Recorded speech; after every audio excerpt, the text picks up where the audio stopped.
Thank you, Mr. Speaker Pro Tem. I've missed all of you. I don't know if you missed me, but we're going to actually try something tonight, and some of what we're going to do this evening is a little bit complex. It's going to be a little bit thick, but we've double-checked and triple-checked a portion of the math, which means a number of our brothers and sisters will turn their ears off almost immediately because, remember, we all work in a math-free zone. Couple clean items of order first. I want to thank, I think it is, though I don't know if they were screwing with me or having some fun, I think it's Forbes Breaking News took like 12, 13 hours of these floor speeches and put them up on YouTube. And I've actually had a couple people who obviously don't have lives who've been watching them, and we've been playing this game of, here's the prediction, Schweikert, you made over the last year. Here's what you got right, and here's what you got wrong. Let's first do, I got wrong my prediction on interest rates. I really thought the 10-year bond would be closer to 5. It's at 4.1.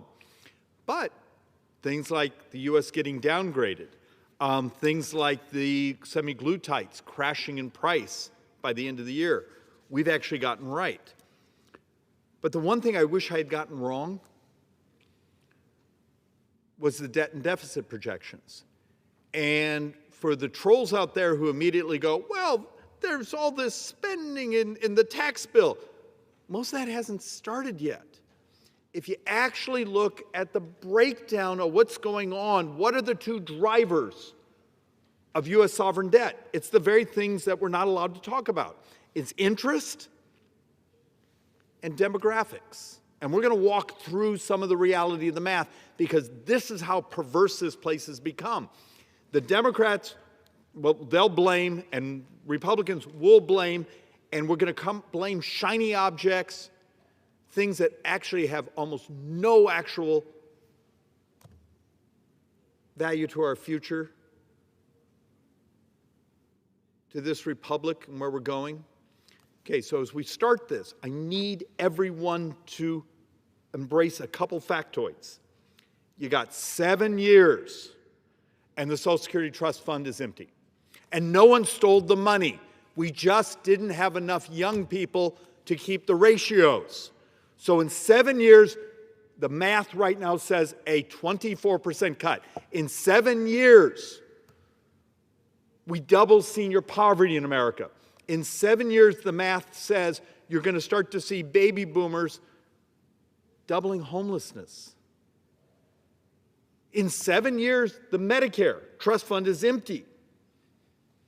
Hospitals right now and others who are part of the Medicare Part A cash flow take about an 11% cut. In 7 years, we double the spending on Medicare. We go from $1 trillion right now to $2 trillion. It's demographics. And I'm going to show you some of those charts. But let's first walk through the craziness. And look, I've had some administration folks, some other folks talk to me about, look, tax receipts are up, and they are. And there's a whole series of things we've done to reduce spending. We have. But none of it appears to be big enough to deal with the cost of the refinancing of debt that's coming off the very low interest rates from a few years ago to the much higher interest rates today, to the medical inflation, to the healthcare utilization, to just the things that are basic driven by our demographics. So let's deal with some reality. And if you have a question about my math, you can look it up online. Go to the Treasury's website. But this is important. We're now 51 days, I believe, into the new fiscal year. So we're 51 days. Do you realize we've now borrowed $628 billion in the first 51 days of this new fiscal year? Yeah, Treasury has put more, is holding almost $900 billion in cash, which they typically operate with about $800 billion because of the in and out. But you start to realize at the current borrowing rate, we crossed $1 trillion this fiscal year before Christmas. And it's not Republican or Democrat, it's demographics and interest. But that isn't a lot of fun because our political consultants need something where we can attack each other. But by doing that, we are incapable of an honest conversation of the bleed. Understand a basic principle. At this rate of borrowing, when you're clicking off $1 trillion in just 4 months, 5 months, you've decided the bond market basically is the most powerful organization in ruling your country. It's not us as policymakers, it's not the White House, it's the bond market. Because if you do the last 12 months, we've been borrowing about $6.3 billion a day. So far this last 51 days, we're borrowing closer to $12 billion a day. It's just math. Except we're incapable of actually talking about it. Think about these microphones here, Mr. Speaker. How many people, since we got back from the shutdown, have you heard on the left, on the right, get behind these things and say, hey guys, the greatest threat to your republic is actually the math. Yeah, this group hates something Donald Trump does. Our side doesn't like some things they do.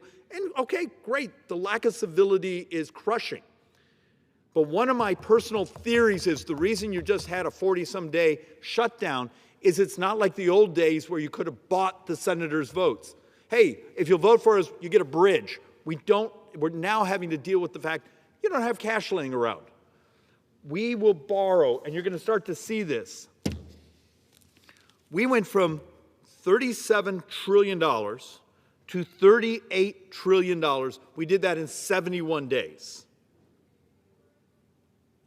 And look, there was lots of excuses for this. There was, hey, we had the debt ceiling, we had to repopulate, pay back the internal debt borrowing we did, those things. Except the difference is, here we are into the new fiscal year after the debt ceiling's been raised, and the burn rate still looks really similar. But I'm sure all the committees, all the leadership, all the folks who are helping us watch the bond market and the liquidity and our ability to borrow are all paying attention to the bleed rate. But it's math, it's real. And look, our debt to GDP when we closed the 25 fiscal year actually got slightly better, but we also rolled some of the borrowing into the next day, which hit a new fiscal year. So look, it happens all the time. You have strike dates of when you can actually pay certain bills, but this one isn't in question. Last year, for every dollar of tax receipts we took in, this is customs duties, this is excise tax, income tax, corporate tax, everything we took in, we spent $1.43. This year, for every dollar we take in, our budget says we're going to also spend $1.43. How long can we do this? How long can we do this? And look, my 3-year-old, and yes, I'm this age, my wife's my age, we have a 10-year-old and 3-year-old.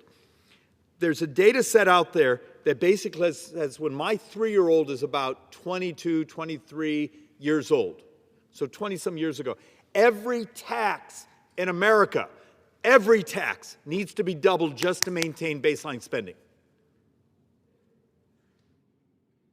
Mr. Speaker, how many people have you had come behind this mic and just said, look, is this moral? Is this really what America's all about? And yes, I'm going to show the slides that show what the Democrats say is, well, we'll just tax billionaires and rich people. It doesn't get you anything close. It doesn't close the gap, and you know it. And for our side, we're going to cut spending. Really? It doesn't get you close. Because we're not really ready to have the revolution of how we spend money. Because adopting the very technologies, the cures, the things we can do the army of lobbyists outside this door lose their blanking minds because we're requiring them to either change their business models or make the bureaucracy do it differently, or maybe come up with the conclusion we shouldn't do it at all. Once again, for every dollar we take in tax receipts, we're going to spend $1.43.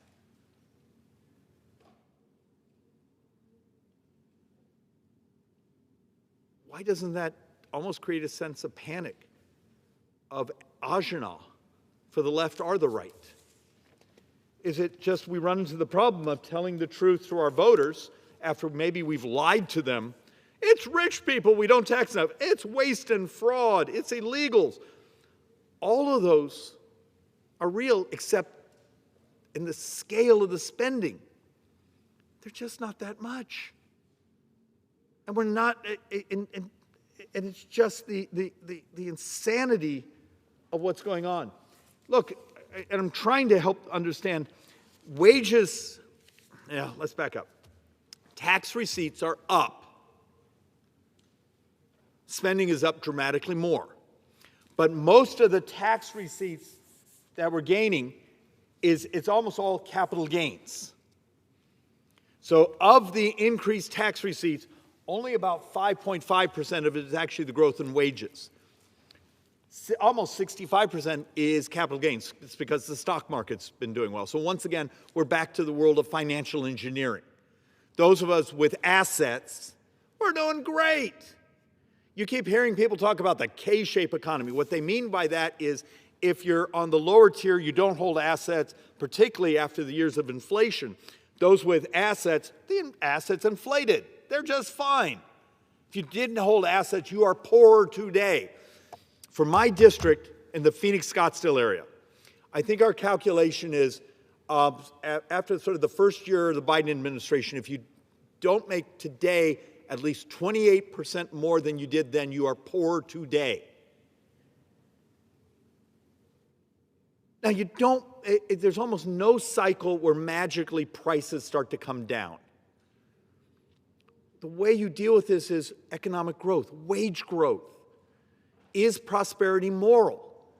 Is it Republican or Democrat? It's just the right thing to have a society where people, their lives get better every day. So, just a board I've used before, but it's just to make a point for anyone that's paying attention. This is the 10-year bond. Right now, the United States isn't at 4%, we're about 4.1. Okay, we can sell a 10-year bond today for about 4.1%. But I need you to look here. Greece can sell a 10-year bond today for about 3.3. When Greece has a better strike, a better, let's call it a credit rating, it's technically not a credit rating, but can sell a 10-year bond cheaper than the United States, should that actually raise the hair on the back of your neck? Are you thinking the fact that the United States on the industrialized countries is like number 12? Let's call it the credit stack, the ability to sell a 10-year bond. Why are other countries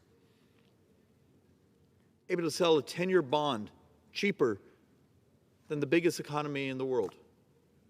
The country with the reserve currency. Does anyone pay attention to this? Oh, David, that's not fair. Greece engaged in fiscal consolidation. They're actually lowering their debt, where we're now over 100% of debt to GDP, and there's no plans to tell the truth about it. Because if you tell the truth, you might get unelected. You have a dozen countries that can sell a 10-year bond cheaper than the United States today. Greece being one of them.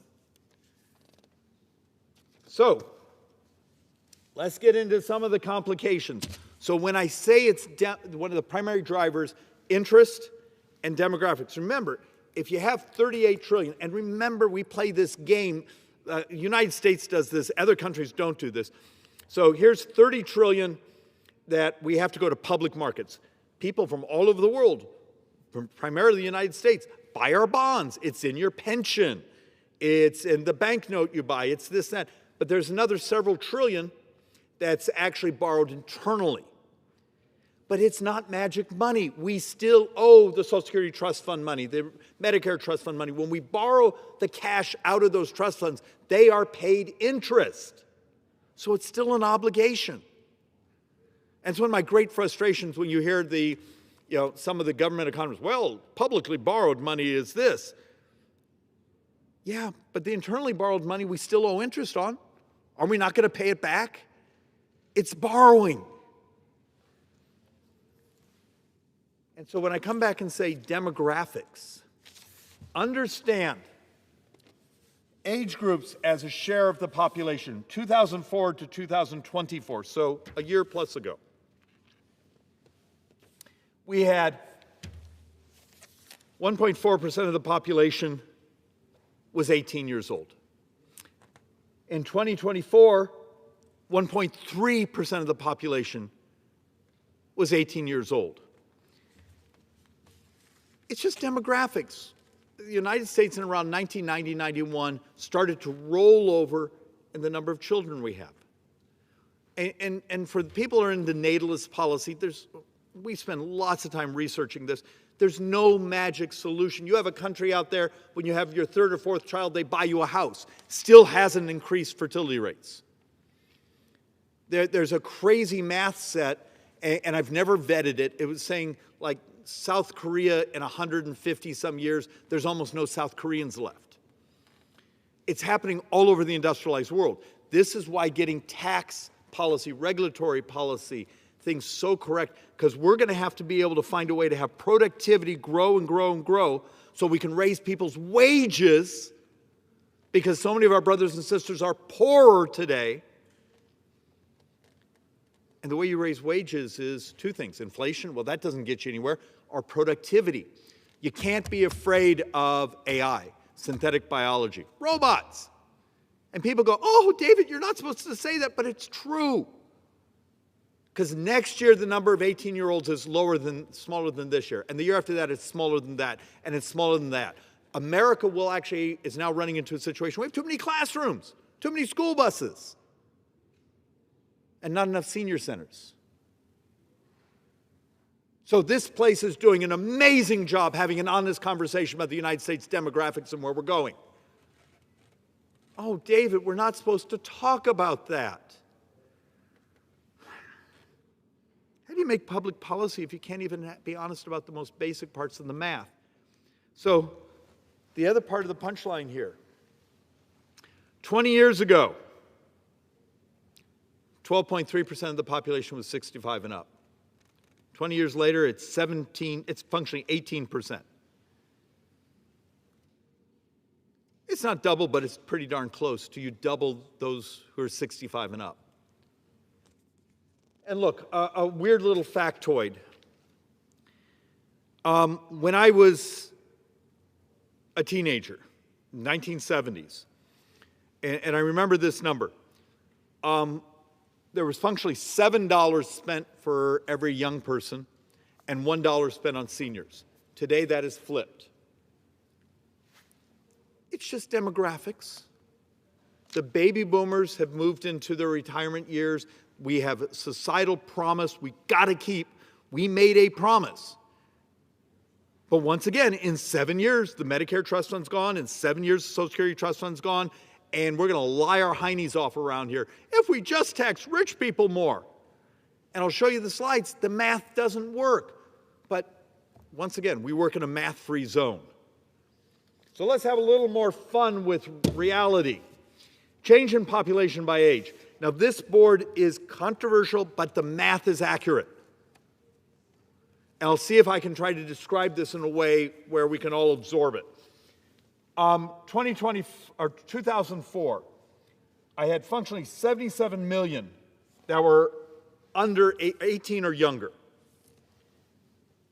We estimate in 2035, if we do not have immigration, remember, this year we expect almost zero population growth. So let's just first do those that want no immigration. In 2035, we have only 64 million that are under 18. With immigration, you still have fewer people. And that's over 20 years. Okay, Fine. Maybe that's a policy, the decision of our society. In that case, don't stand in our way when people like me are trying to find ways to actually have productivity, wages grow.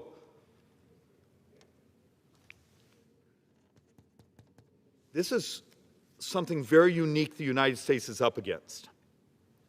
Massive amounts of debt, massive amounts of debt. Remember, so far this fiscal year, I got to do this math really quick. I think we're borrowing like 130, maybe $131,000 every second. If I take it over the last 12 months, it's like $71,000 a second. So you have this massive debt and then a population that's flat, and where we're going right now, it's actually could be declining over the next decade. Not by a lot. Tell me how I make the economy grow. How do I make sure your pension is there? How do I make sure your access to health care is there? How do I make sure your wages go up? There's ways we can do it. And I've come up behind these mics over and over and over and talked about the adoption of technology, of redesigning government. We have bills that actually would save $3 trillion, and I can't get a single other member of Congress to sponsor them because they're hard. I'll get lobbyists who will say mean things about me. So let's keep just doing the shiny objects. Let's just keep doing the petty around it. Maybe we can actually, I think yesterday was the 14th time we've tried to reprimand or censure a fellow member. Let's just do more of that because it gives great Twitter traffic. And we don't have to talk about the fact that that day we borrowed over another $6 billion. Actually, if it's just this fiscal year, it's closer to $12 billion that day. So let's take another look. Change in employment status of native-born and foreign-born. This is something that's really, really interesting. We're actually taking a look right now for what we believe is sort of this fiscal year snapshot. We actually have foreign-born actually going down. Now, some of this is self-deportation, other things going on. We don't have enough data to completely understand it. But my problem is, I don't actually have enough folks for the civilian labor force. And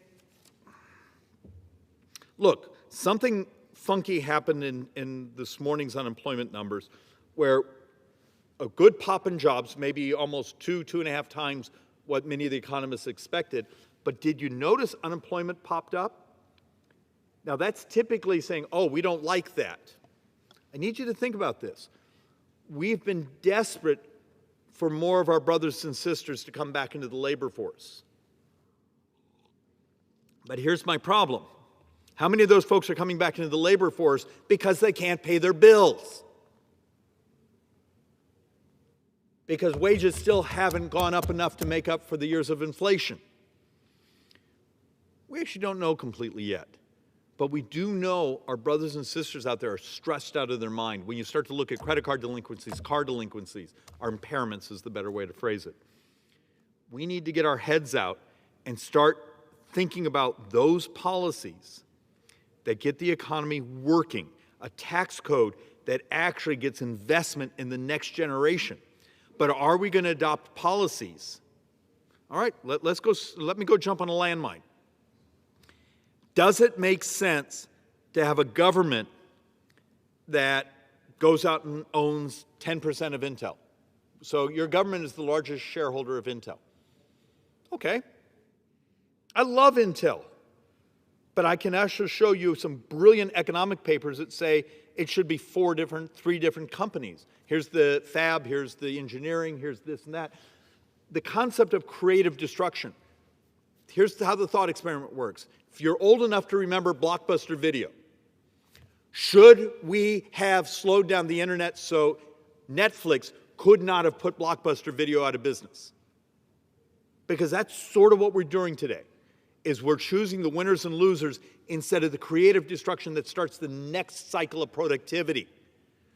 We need the creative destruction in our economy to have the rebirths. of the newer, better, faster. And yes, it's always uncomfortable. It's also really great free market economics. And it's as if we've repealed the rules of free market economy in this country right now. So let's actually take another look. Now we're going to step on to the much bigger landmine. Let's talk about Social Security. Social Security finances and workers' benefit ratio. This is how many workers there are compared to our brothers and sisters receiving. Do you see the red lines here? This is actually the trust fund. You'll notice actually around 2020, the trust fund had $5 trillion in it. In 7 years, it's all gone. And no one stole your money. The average couple, it's a crap rate of return. You got to understand, if 20, 25 years ago, you'd been allowed to take a little sliver and put it in the markets, you'd be dramatically better off moving into retirement. But the left lost its mind on the discussion. The unions lost its mind. AARP lost its mind. But now we can look back. We got 25 years. We can actually do the calculation, tell the truth. They were wrong. But it's too late to do anything like that today because the population bubble is already moved into their retirement years. So here we're at. 7 years, that trust fund's gone. But what's also interesting, it's a little hard to see in this chart, as we get in the outer years, you're getting to the point where you have 2.2, 2.3.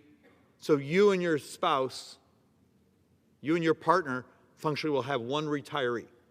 And that's the way the system was designed.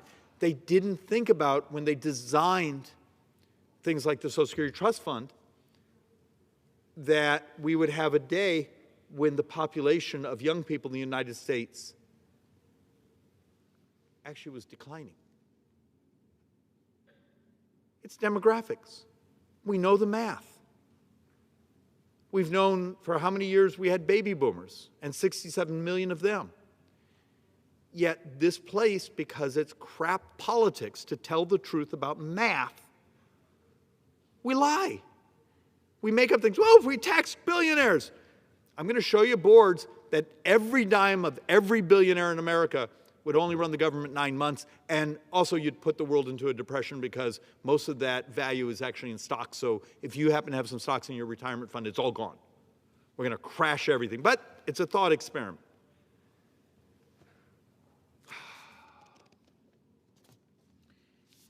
And there was someone that had an article out this last week that talked about saying, well, when the Social Security Trust Fund's gone, we'll just borrow it from the general fund, and the general fund will borrow it from the debt market. Okay, let's see. When you start to look at the scale of debt, you see the red here? That's already where we're going. That's already in the baseline. This line here of exploding up, that's as if we took the Social Security Trust Fund, and this isn't even with, I don't believe this even has the Medicare Trust Fund, which is also empty in 7 years.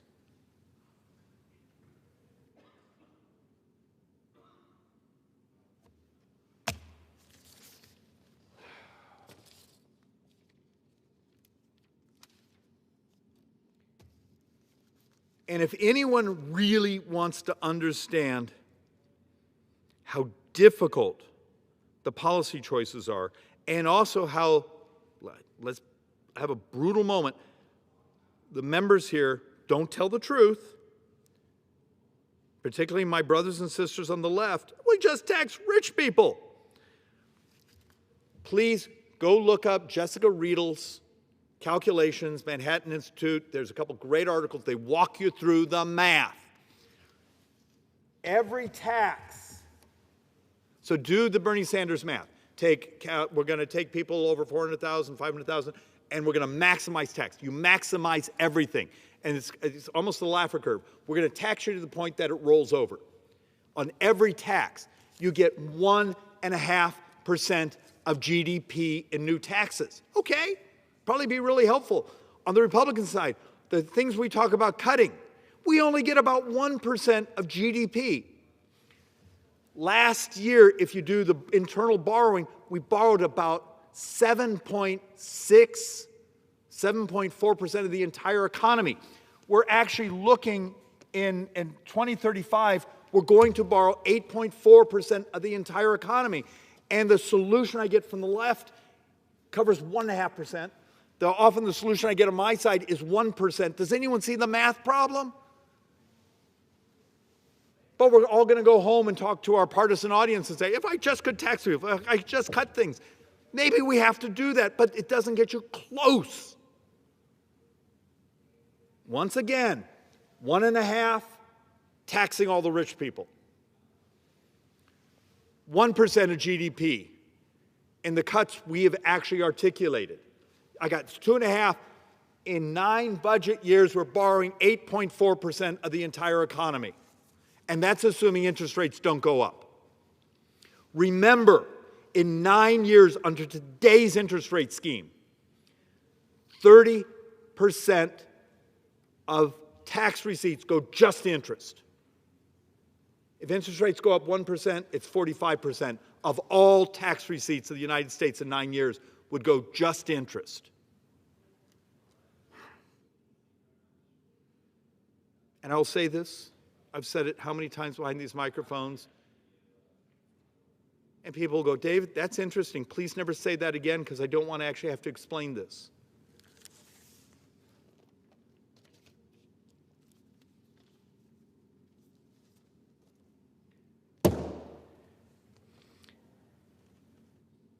If we do the math, take every billionaire in America, and you could get full face value, sell everything they have, every stock, every yacht, every this, every that. Okay, great. You covered government for 9 months. And that's assuming you don't put the world into a depression, you don't crash all the stock markets, you don't crash all the asset markets. It covers 9 months.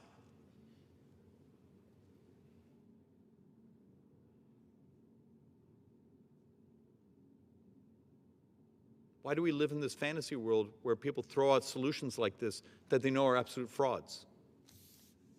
Because it's great politics, it's crap math. So let's actually go on to one of our current debates.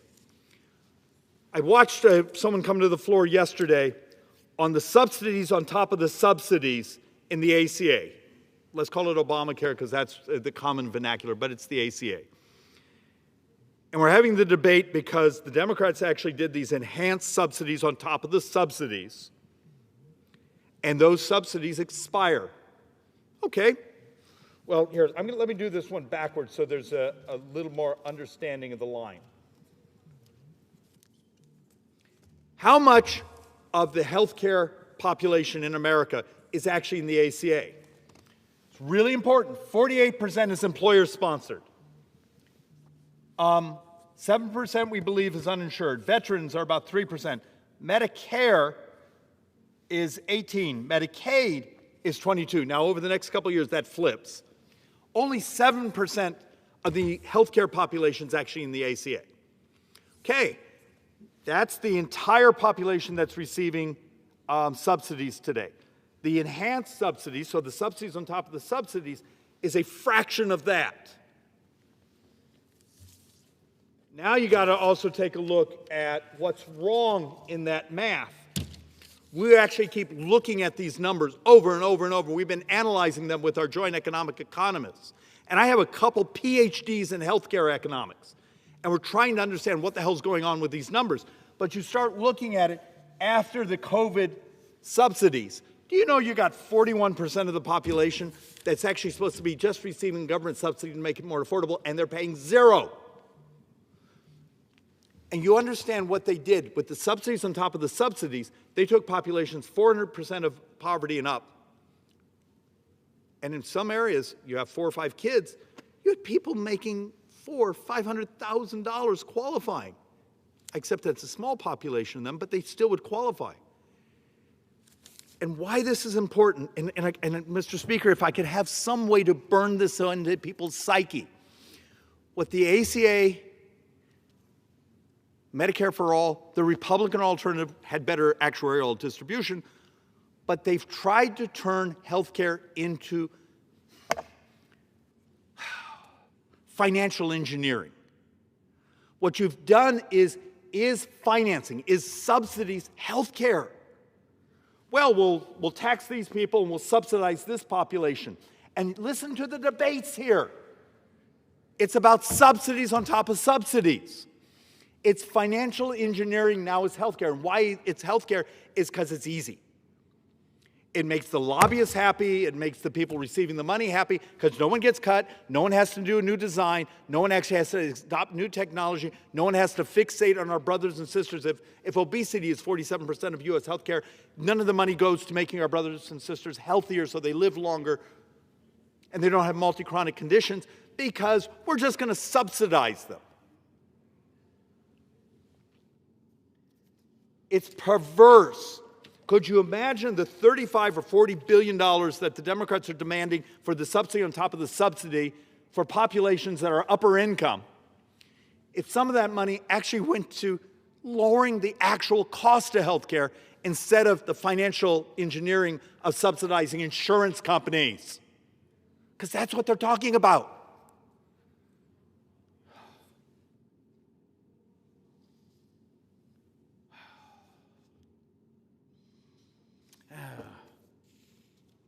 Let's just go to this one and see if I can make this make sense.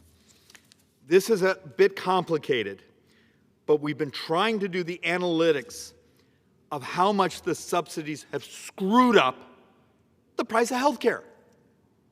And if you walk through it, you say, okay, we can actually chart where the subsidies come in and it actually raises the price of health care. The way the insurance companies retain their profits, we've screwed up the price. We've actually built a model that shows of the stunning amounts of money we're spending, only 34% actually goes to the insured and their health care. Another 28% is disappearing into people that didn't even know. You've actually seen, we all, I'm sure, have been reading the articles that a third, 30% of those in the enhanced ACA subsidies, so the subsidies on top of the subsidies, didn't even know they had health insurance. A couple days ago, you saw someone got convicted of or pled guilty to a couple $100 million fraud scheme where they were signing people up, getting the money, getting the government subsidies, those things. And the people had no idea they had insurance because they really didn't. They were just taking the money. The system is absolutely screwed up. And we have 38% disappearing in the insurance malaise. This is what we've turned healthcare into.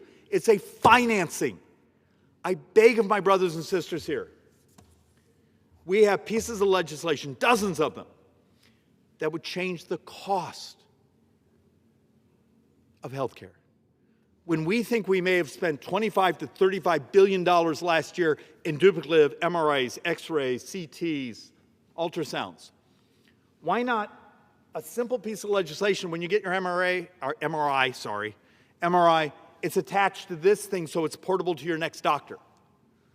Is that scary? Except the lobbyists show up and say, David, you don't understand. The duplicate scans are part of our profit model. Oh, I'm not supposed to say that out loud. We have dozens of things like this.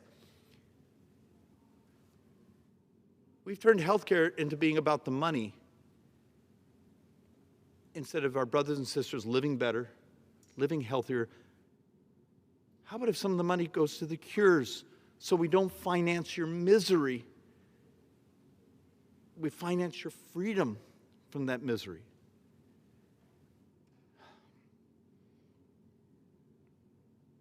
And I say these things, and tomorrow morning there'll be an army of lobbyists, an army of groups from my district saying, David, you don't understand. We need the cash. Don't make us do it in a modern fashion. Mr. Speaker, I'm going to make the argument. Prosperity is moral. Curing people's misery is moral. Using the technology that makes you sovereign, that makes you free, so you can help take care of your own health is moral. And what we do here is absolutely immoral. We don't tell the truth about the debt. We don't tell the truth about the demographics. We don't tell the truth about the damage we're doing to your retirement, my kids, little kids' future. And we don't tell the truth that if we would actually legalize technology, and I'm serious about this, legalize it, how much healthier every American could be. And we could crash the price of health care. Will this go on dead ears? With that, I yield back.